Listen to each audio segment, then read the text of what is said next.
Sur les collines dorées de Jérusalem, durant l'apogée du premier millénaire avant Jésus-Christ, se dressait le palais le plus luxueux et controversé du monde antique. Ses murs de cèdre et d'ivoire abritaient non seulement le trône de l'homme le plus sage de la terre, mais également le harem le plus imposant que l'humanité ait jamais connu.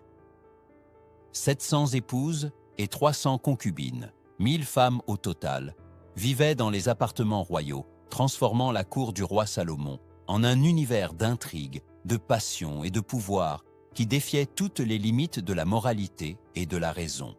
Comment un seul homme, fût-il le plus riche et le plus puissant de son époque, parvint-il à conquérir et maintenir 1000 femmes? Quel secret ténébreux se cachait derrière les rideaux de soie de ces appartements? Et quel fut le prix terrible que Salomon paya pour cette obsession insatiable qui finirait par détruire non seulement son âme, mais tout le royaume que Dieu lui avait confié? Voici l'histoire véritable derrière la légende. Une narration de luxure démesurée, de trahison divine et de la chute spectaculaire de l'homme qui possédait tout, mais qui perdit la seule chose qui comptait vraiment, la bénédiction du Très-Haut. Salomon monta sur le trône d'Israël vers l'an 970 avant Jésus-Christ, à une époque où le royaume fondé par son père, David, était à l'apogée de son expansion et de sa prospérité. Contrairement à David, qui avait conquis le trône par des guerres sanglantes et des intrigues palatiales, Salomon hérita d'un empire déjà consolidé et pacifié. Cette paix, qui aurait dû être une bénédiction, finit par devenir le contexte parfait pour que le jeune roi développe les appétits qui le rendraient célèbre dans tout le monde antique. Dès le début de son règne, Salomon démontra une personnalité complètement différente de celle de son père.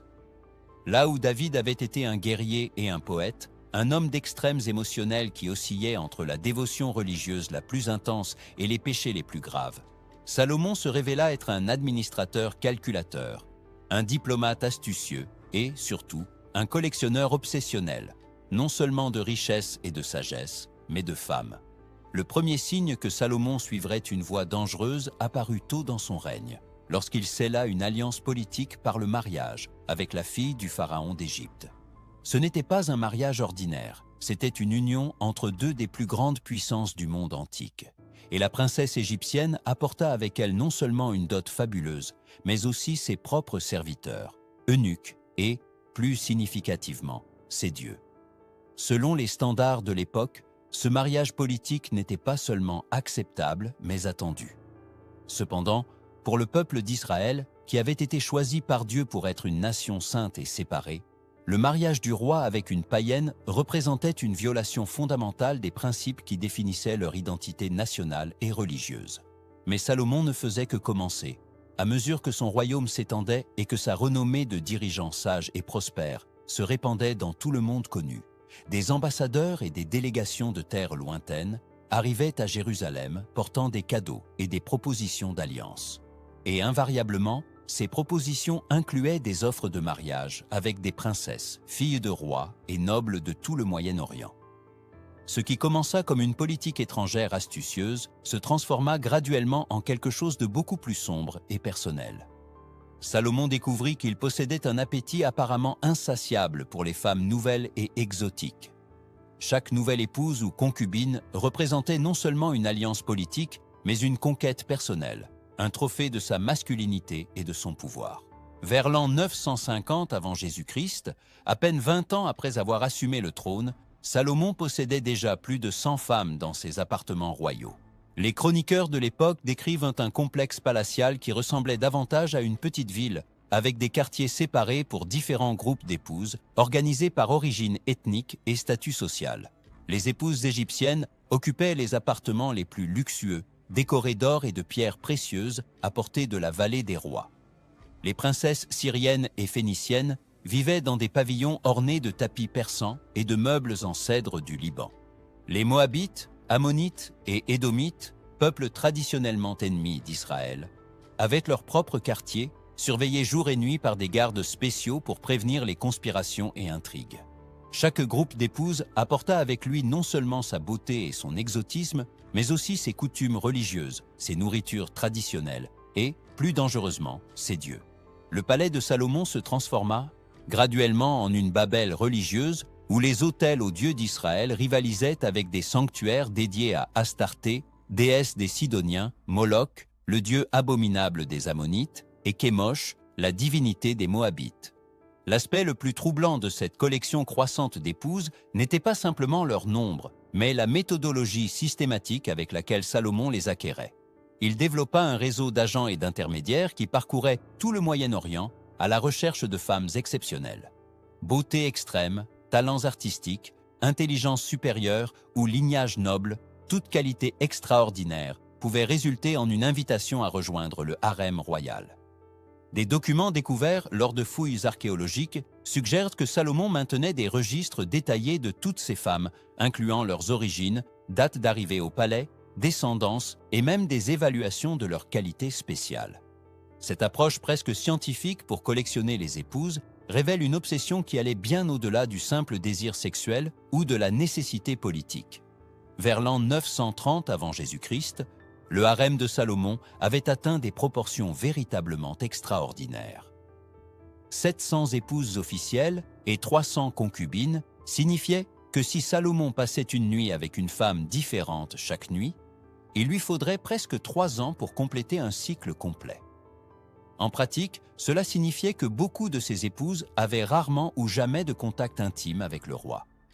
Cette réalité créa une dynamique sociale extrêmement complexe et potentiellement explosive à l'intérieur du palais.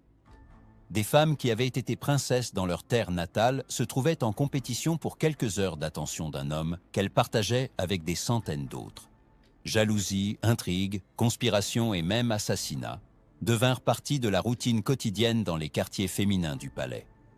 Pour gérer cette situation impossible, Salomon fut forcé de créer toute une bureaucratie dédiée exclusivement à l'administration de son harem. Des eunuques en chef supervisaient différentes sections du complexe féminin. Des scribes maintenaient des registres de rotation, préférences et activités. Des gardes spéciaux patrouillaient les corridors. Des médecins et sages-femmes s'occupaient des besoins de santé. Des cuisiniers préparaient des plats spécifiques pour différents groupes ethniques. Le coût financier de maintenir 1000 femmes dans le luxe princier était astronomique. Chaque épouse recevait une allocation royale, des vêtements de soie et de lin fin, des bijoux, des parfums et des serviteurs personnels. Leurs appartements étaient décorés avec les matériaux les plus chers disponibles: ivoire d'Afrique, or d'Ophir, cèdre du Liban, tapis de Perse. Les dépenses rien qu'en cosmétiques et parfums pour le harem royal équivalaient au budget annuel de villes entières. Mais le véritable coût n'était pas financier, il était spirituel et politique. Chaque nouvelle épouse païenne représentait une nouvelle influence contre la foi traditionnelle d'Israël. À mesure que Salomon vieillissait, ses influences devinrent de plus en plus puissantes. Ses épouses non seulement apportèrent leur Dieu, mais commencèrent à exiger que le roi construise des temples et sanctuaires pour leur divinité. Vers l'an 920 avant Jésus-Christ, Salomon avait complètement cédé à ces pressions. Il ordonna la construction d'autels pour Astarté, Moloch et Kémosh sur les collines entourant Jérusalem. L'homme qui avait construit le temple le plus magnifique pour le Dieu d'Israël construisait maintenant aussi des sanctuaires pour des dieux qui exigeaient des sacrifices humains et des pratiques rituelles abominables. La dégénération spirituelle de Salomon ne passa pas inaperçue de son peuple. Des prophètes courageux commencèrent à dénoncer publiquement l'apostasie du roi. Le plus célèbre d'entre eux fut Ahija, qui confronta Salomon directement, prophétisant que le royaume serait divisé en conséquence de son infidélité. Mais Salomon, enivré par des décennies de pouvoir absolu et de plaisir illimité, ignora ces avertissements. Son obsession pour les femmes était devenue non seulement un vice personnel, mais une forme de gouvernement. Il utilisait des mariages stratégiques pour éviter les guerres, consolider les alliances et démontrer sa suprématie sur d'autres rois. Cependant, chaque nouveau mariage politique signifiait une autre influence païenne dans sa cour et une autre trahison des principes qui avaient fait d'Israël une nation bénie. Les dernières années du règne de Salomon furent marquées par une ironie amère. L'homme qui possédait 1000 femmes devint de plus en plus isolé et mélancolique. Les chroniqueurs de l'époque décrivent un roi qui passait des journées entières errant dans les jardins de son palais, apparemment perdu dans des pensées sombres. Ses propres mots, préservés dans le livre de l'Ecclésiaste, révèlent un homme confrontant la futilité de tous ses excès. Vanité des vanités, tout est vanité. L'administration du royaume commença à se détériorer, tandis que Salomon devenait de plus en plus absorbé par sa vie personnelle et moins intéressé par les devoirs royaux. Des révoltes commencèrent à éclater dans les provinces lointaines. Des ennemis qui avaient été tenus à distance par la crainte de la sagesse et du pouvoir de Salomon commencèrent à tester ses défenses. L'or qui avait afflué vers Jérusalem de tout le monde connu commença à s'épuiser, consumé par les coûts astronomiques du maintien du style de vie royal. Vers l'an 910 avant Jésus-Christ, quand Salomon avait déjà gouverné pendant 60 ans, sa santé commença à décliner rapidement. Des décennies d'excès avaient fait leur œuvre. Le roi, qui avait été célèbre pour sa sagesse et sa vigueur physique, était devenu un homme obèse, malade et spirituellement vide.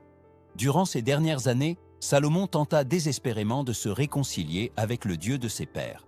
Il offrit des sacrifices grandioses, construisit de nouveaux autels et tenta même de détruire certains des temples païens qu'il avait construits pour ses épouses.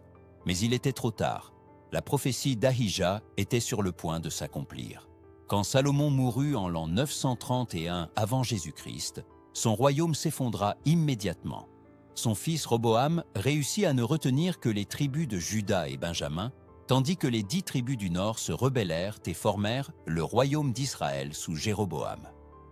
La nation unifiée que David avait construite et que Salomon avait étendue se fragmenta à jamais.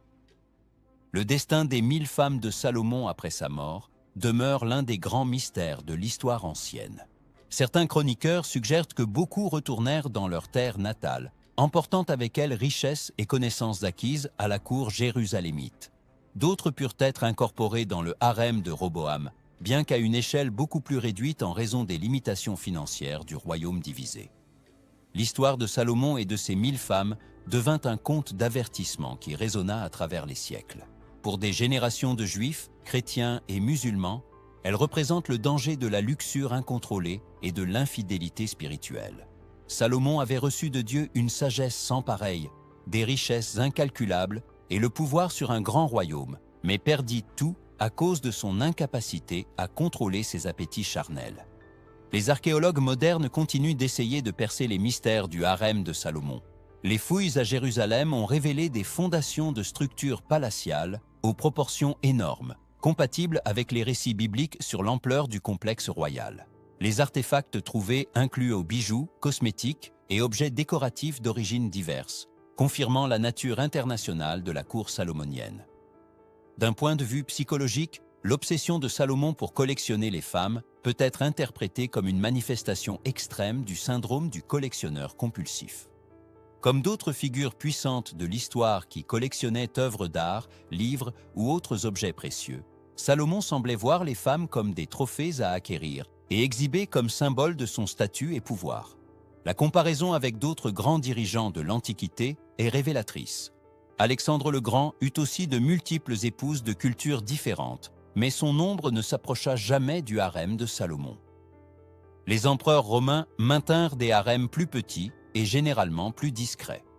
Même les sultans ottomans, célèbres pour leurs harems élaborés, dépassèrent rarement quelques centaines de femmes. Ce qui rend le cas de Salomon unique dans l'histoire n'est pas seulement le nombre absolu de ses femmes, mais la façon systématique et presque scientifique avec laquelle il les collectionnait. Son harem n'était pas simplement le résultat de conquêtes militaires ou de nécessités diplomatiques. C'était le produit d'une obsession personnelle soigneusement cultivée pendant des décennies. L'influence de l'histoire de Salomon sur la culture mondiale a été profonde et durable.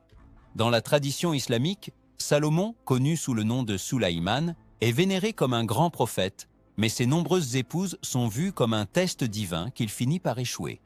Dans la littérature chrétienne médiévale, Salomon apparaît fréquemment comme exemple de comment même les plus sages peuvent tomber en tentation. Écrivains et artistes à travers les siècles se sont inspirés de l'image du harem de Salomon. Les peintres de la Renaissance créèrent des œuvres élaborées, imaginant les appartements luxueux des épouses royales. Les compositeurs baroques écrivirent des opéras sur leurs passions et intrigues. Les romanciers modernes ont exploré les dynamiques psychologiques d'une relation entre un homme et 1000 femmes. L'histoire soulève aussi des questions philosophiques profondes sur la nature du désir humain et les limites du plaisir. Salomon possédait littéralement tout ce qu'un homme de son époque pouvait désirer: sagesse, richesse, pouvoir et 1000 des plus belles femmes du monde. Pourtant, ses propres mots dans l'Ecclésiaste révèlent un homme profondément insatisfait et mélancolique. Ce paradoxe suggère que le bonheur humain ne peut être atteint simplement par la multiplication des plaisirs. D'un point de vue sociologique, le harem de Salomon représente une expérience fascinante en diversité culturelle et gestion des conflits. 1000 femmes de dizaines de cultures différentes, vivant en proximité étroite, créèrent inévitablement une société complexe avec ses propres hiérarchies, alliances et tensions. Cette micro-société peut avoir servi de laboratoire pour comprendre des dynamiques interculturelles qui demeurent pertinentes aujourd'hui. La question du consentement et de l'agence féminine dans le harem de Salomon est particulièrement complexe vue à travers des prismes modernes. Tandis que beaucoup de ses épouses étaient des princesses qui avaient probablement quelques pouvoirs de négociation dans leur mariage, d'autres furent clairement traitées comme propriétés à échanger entre hommes puissants. Cette réalité sombre souligne comment des pratiques qui peuvent sembler glamour ou romantiques à distance impliquaient souvent exploitation et coercition. L'économie du harem offre aussi des perspectives sur la nature du pouvoir et de la richesse dans le monde antique. Maintenir 1000 femmes dans le luxe royal nécessitait non seulement d'énormes ressources financières, mais aussi une infrastructure complexe de fournisseurs, artisans et serviteurs. Le harem de Salomon était, en essence, une ville dans la ville, avec sa propre économie interne. Les nutritionnistes modernes ont calculé que nourrir 1000 personnes aux standards luxueux de la cour royale nécessiterait l'équivalent de plusieurs tonnes de nourriture par jour. Cela incluait non seulement des ingrédients de base, mais des épices rares, vins fins et délicatesses importées de terres lointaines. L'impact environnemental de soutenir une telle consommation aurait été considérable même selon les standards antiques. L'histoire de Salomon illustre aussi comment le pouvoir absolu peut corrompre même les plus doués intellectuellement. L'homme qui avait impressionné la reine de Saba avec sa sagesse et qui avait écrit des proverbes sur modération et self-control, perdit graduellement la capacité d'appliquer ces principes à sa propre vie. Cette dégénération progressive peut être vue comme une étude de cas sur les dangers du manque de responsabilité. Salomon gouverna un royaume où sa parole était loi absolue et où aucune institution ou individu n'avait le pouvoir de restreindre ses excès. Cette liberté totale, initialement un avantage, devint finalement sa malédiction. Le parallèle avec d'autres dictateurs et dirigeants absolus à travers l'histoire est frappant. Beaucoup commencèrent leur règne comme réformateurs sages et bienveillants, pour graduellement devenir des tyrans obsédés par les plaisirs personnels. L'histoire de Salomon suggère que cette dégénération pourrait être une conséquence inévitable du pouvoir sans limite. Finalement, la légende des 1000 femmes de Salomon sert de rappel sur la différence entre quantité et qualité dans les relations humaines.